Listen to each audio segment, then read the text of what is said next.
Okay, welcome everybody. In this video, I want to talk about how we could use the work that we've done previously with Bootstrap distributions and Bootstrap confidence intervals to generalize that code to create a more general function that I'm going to call boot underscore CI. And this function is going to calculate the cutoffs for a Bootstrap confidence interval. And we're going to need to input a couple of or several things. One, we're going to need a vector where our original sample is stored, and I'm going to call that samp. The next thing we're going to need is to define a statistic that we want to calculate. So for example, do we want to come up with a bootstrap confidence interval for a mean or a standard deviation or a median? We can define different statistical functions to come up with confidence intervals for different parameters. We need to input a level, confidence level that we're going to enter as a decimal, and then we'll have an optional argument, which is to define capital N, which is the number of bootstrap resamples that we're going to create. So let me construct this boot CI function. And it's going to be a function. And again, it's going to take on several inputs. We're going to have a sample. We're going to have a stat. We're going to have a level. And we're going to have a value for N, which is the number of bootstrap resamples that we're going to create. And here's something that we haven't talked about with functions. And that is if I want to make an optional argument that has a default, then I can state that inside of here. So by setting N equal to 100,000, this means that's going to be the default. So if I don't specify a value of N when I run that function, it will use the 100,000. And while we're here, it might make sense to also set the default for the confidence level to 0.95, since that's the most common confidence level that we use. So that means in order to run this function, I have to enter a vector where my sample data is stored. I have to enter a function corresponding to the statistic I want to calculate. But then these two options are optional. And if I don't specify them, it's going to use 100,000 bootstrap resamples, and it's going to construct a 95% confidence interval. So that's our input for our function. And now we'll kind of add some space for us to enter the function. And let's go ahead and just take some of this code that we had earlier and paste that down below. And then we can tweak this process. So I want to line things up so that everything is indented inside my function, and then I want to indent things further inside of my for loop.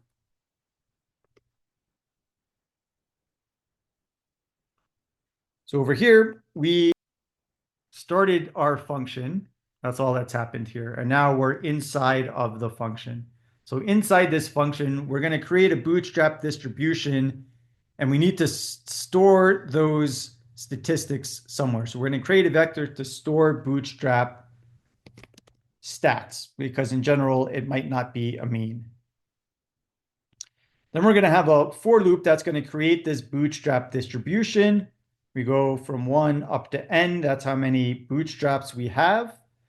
I'm not going to sample from jaw sample, but I'm going to sample from whatever the sample, the vector is called where I stored my sample. So I'm going to put that in place of jaw sample. We're going to put samp, because again, that's the name of the argument where we're going to have a vector of sample data. Next thing we want to do is enter the size of the sample. And remember, we want the size of the Bootstrap resamples to be the same size as the original sample, which I can calculate using the length function.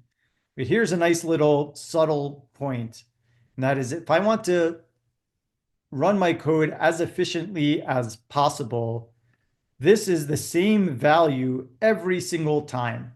So if I include this calculation in my for loop, it's going to have to run this function each time, which might slow it down a little bit. So instead, I'm going to calculate this outside the loop and store it someplace. I'll store it to something I call lowercase n. So now down here, I just put n. So this means that the value of n is just going to be calculated once, and then it's going to use that value in this for loop. So this just makes the for loop a little bit more efficient, since the less things I need to calculate in the loop, the faster it's going to go. So if there are things that are going to be the same every time we run this loop, I can calculate them outside of the loop, store them, and then just use the name of that object inside the loop. So n is storing how many observations do I have in my original sample, and that's how large I want each of these Bootstrap resamples to be. With Bootstrap, bootstrapping, right, we pick with replacement. So I set this replace argument to true. We come down here, I'm going to call this generally where I'm storing my statistics is called boot dist. And now we want to calculate more generally some statistic from each Bootstrap sample. That statistic is going to depend on what we indicate when we run this function. So down here, I'm just going to put stat in place of whatever the statistical function is that we name. And I think this should update everything accordingly. But what we want to get out of this function is actual cutoffs for the Bootstrap confidence interval. So I'm going to calculate those similar to how we calculated them up here. So I'm going to copy this code, paste it down here, but now I'm out of the for loop, right?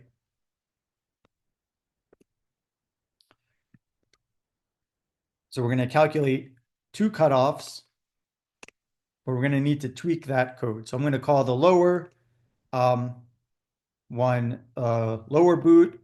We'll call the other one upper boot, for example.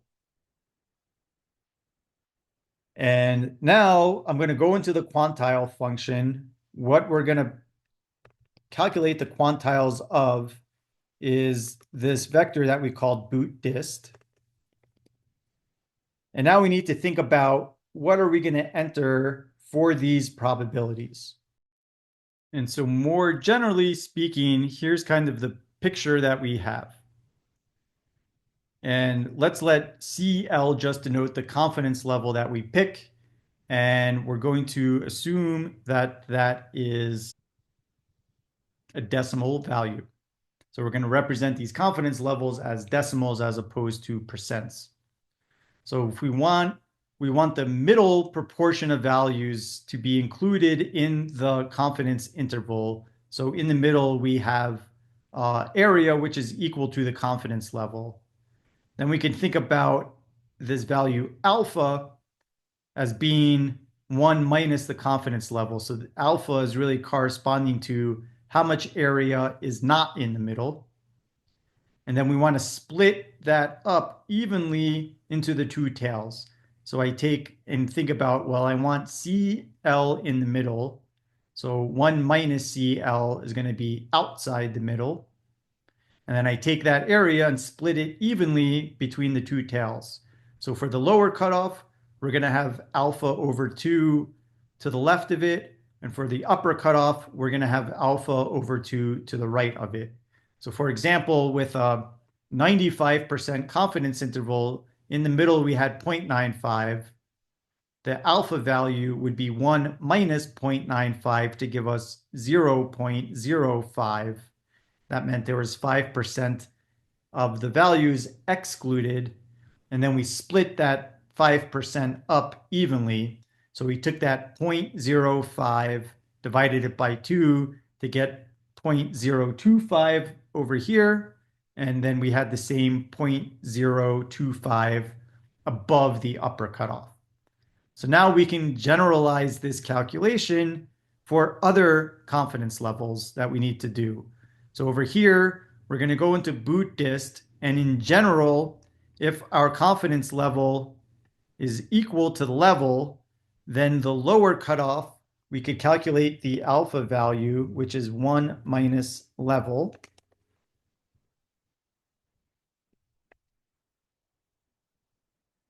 And then divide that by 2. Since the cutoff is going to be different for different confidence levels. But in general, if I know what the confidence level is, I subtract it from 1 and then divide it in half to get the area below the lower cutoff. And then to find the area below the upper cutoff, we can do the same sort of thing, except now what I want to do is take this value and subtract it from 1. So this is going to calculate all of the area to the right, to the left of that value. So these are the two quantiles that we need to find more generally speaking. So far, what this function boot underscore CI is doing is it's going in, creating a bootstrap distribution, storing it to something called boot dist, and now it's calculating the lower cutoff and the upper cutoff. And what's left to do is display these on screen. We need to return something. But here it might be nice to have output that kind of looks like this, where we indicate which value corresponds to which cutoff. So what I would like to return out of my boot underscore CI function are values. I want to return 2 values, actually. I want to return my lower cutoff and my upper cutoff. And I also want to return some text that indicates which value corresponds to which cutoff. So let's see how we can return that. I'm going to come back to my function and I will clear out my drawings.